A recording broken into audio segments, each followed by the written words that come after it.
TikTok донцсон хүмүүс хэрэг байна да. TikTok бол ердөөсөө л кокаин шиг л хүмүүсийг болоод бидний ирээдүй хооч болсон залуу үеийнхнийг донтуулж байна. TikTok бол хамгийн хөнөөлөлттэй платформын нэг болоод байгаа билээ. TikTok-ийн интерфейс нь хүний допаминыг богино хугацаанд ялгаруулах үйс анхаарал татах үйс загвартай.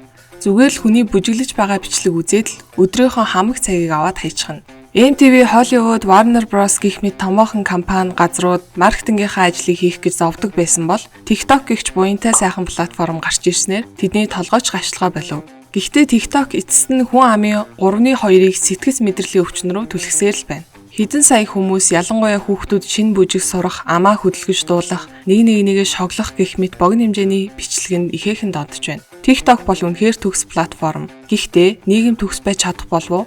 Хэрвээ та TikTok дээр ямар нэгэн байдлаар бичлэг байршуулсан л бол эсвэл зүгээр л бүртгэлтэй байдаг бол TikTok таныг ямар нэгэн байдлаар зарж байгаа л гэсэн үг. Таны дата бол өнөө үеийн хамгийн үнэтэй бараа. Магадгүй та би юу гэж хувийн нууц мэдээлэлээ TikTokт оруулж байдаг юм гэж бодож байгаа бол худлаа шүү. Ингээд ярьсан чинь Жорж Орвелл зохиолчийн 1984 номны том ах сонсож байгаа гэх хэсэг санаанд орж байна. URL Genius гэгч мобайл маркетингийн компани явуулсан судалгаагаар TikTok бол бусад Facebook, Instagram гэх мэт платформудаас илүү ихээр таны хувийн мэдээллийг бусдад дэлгэдэг хэмээсэн. Цаашлаад TikTok нь third party tracker ашиглан тухайн хүн утаснасаа ямар төрлийн сайтаар зочилж байгаа, утсаараа ямар платформ руу ордог гэдгийг тагнадаг байна.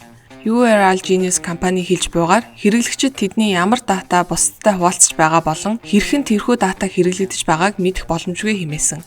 Хамгийн харамсалтай гэмээр мэдэн TikTok хэрэглэгчдийн 32.5% нь 10-аас 19 насны өсвөр насны хүүхдүүд байдаг. Харин 29.5% нь 20-аас 29 насныхан байдаг байна. Тэгэхээр үүнээс үзэхэд TikTok залуу хэрэглэгчид буюу Gen Z-г зорилттой зах зээлээ болгон ашиглаж байна. TikTok дижитал маркетинг хийхэд түүхэнд байгаагүй хамгийн төгс платформ гэж хэлж болохоор. Гэхдээ тэд таны хувийн мэдээллийг хамаагүй ашигладаг гэдгийг ахин сануулъя.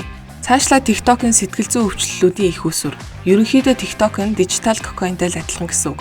Богино хугацаанд хүний тархинаас допаминыг ялгаруулдаг. Харин хялбархнаар хэлбэл таны тархи гэрлийн унтраалга шиг үүнийг хийхэд гоё л байсан штэ. Ахаад хийлдэ гэж байгаа мэт л байдаг. Forbes-ийн доктор Julie Albright-ийн бичсэн нийтлэлээр орчин үеийн нийгэм сошиал медиа платформ ихээр хөгжсөн ба хүмүүс үүнд улам л донтож байгаа. Ялангуяа TikTok гэх зүйлийг залуучууд ихээр үзэн донтсноор допамин даваар ялгарах явцыг маш хүлцэнгүй болгож байгаа талаар бичжээ. Andrew Tate гэх хүнийг таньдаг хүн маш олон болсон. Түүний номны талаар өгсөн ярилцлага нь харагдахаар нь орж сонсов. Хүн бүр номын талаар ярихдаа ном бол ертөнцийг аврах тойлгийг хандлагаар ярьдаг. Энэ ч зөв хэмээн боддог билээ. Гэтэл түүний ярилцлага нь ном бол уйтгартай. Энэ ердөө л өөрийгөө зугаацуулах хямдхан арга. Би ном уншихад хэтэрхий ухаантай. Та нар ухаантай хүмүүс ном уншдаг гэж бодож байна уу? Үгүй ээ, ном бол удаан тархины үйл ажиллагаатай хүмүүс зориулагдсан хэмээн хэлсэн байв. Ийхүү хэлсэн нь залуу үеийн хүүхдүүдийн тархийг буруу зүйлээр угааж байгаа мэт санагдсан ба буруу зүйл дуруу татж байна хэмээн хэлбэл цохолтой.